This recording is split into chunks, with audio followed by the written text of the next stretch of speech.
ገና ገሃድ አለው የምትሉ ሰዎች በደንብ አድርጋችሁ ስሙኝ።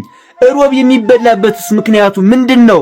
አይውላችሁ የማያዳግም ነገር ከፈለጋችሁ እስከ መጨረሻው ስሙኝ። ቪዲዮውን ለሁሉም ሼር፣ ኮፒ ሊንክ፣ ላይክ እያደረጋችሁ አዳርሱልኝ። ቤቱን ፎሎ አድርጉ። አይውላችሁ ጾመ ነቢያት 40 ቀን ነው። መቼ ጀምሮ? ህዳር 15 ጀምሮ። መቼ ነው 40 የሚሞላው?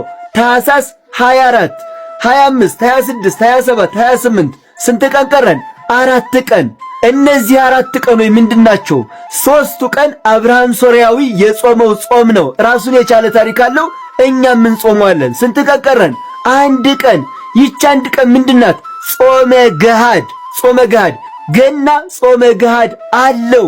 ደግሞ ጾመ ገሃድ አትበሉ፣ ገሃድ ነው። ገሃድ ማለት በአማርኛ መገለጥ ማለት ነው። ክርስቶስ የተገለጠበት ስለሆነ ጾመ ገሃድ እንጾማለን። የጥምቀትም የገናም ጾመ ገሃድ አለው። አንዳንዶች የገና ገሃድ የለውም የሚሉ ሰዎች አሉ። እንዴ እኔ የምለው ፍትሐ ነገሥቱ ቆይ ዛሬ ነው እንዴ የተጻፈው? ታዲያ አንቀጽ 15 ላይ ገብታችሁ አታነቡም እንዴ? ገሃድ እንዳለው ይናገራል እኮ። ስንክሳሩ ዛሬ ነው እንዴ የተጻፈው? ታዲያ ጥር 10 ላይ ገብታችሁ አታነቡም እንዴ? ይናገራል እኮ። ስለዚህ ገሃድ ሁለቱም ቀን አለው። ነገር ግን 2 ቀን ስለሆነ እንደ 2 ጾም አይቆጠርም፣ እንዳንድ ነው።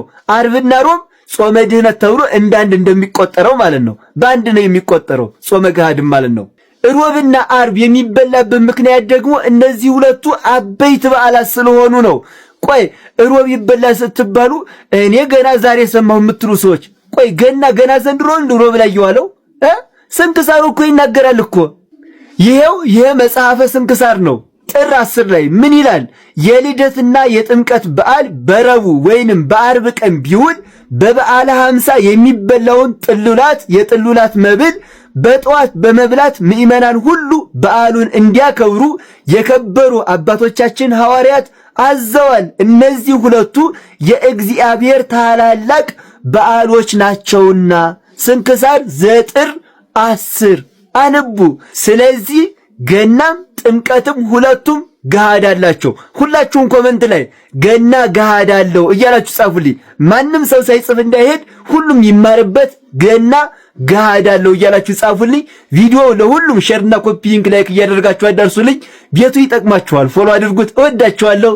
ክብር በሉልኝ።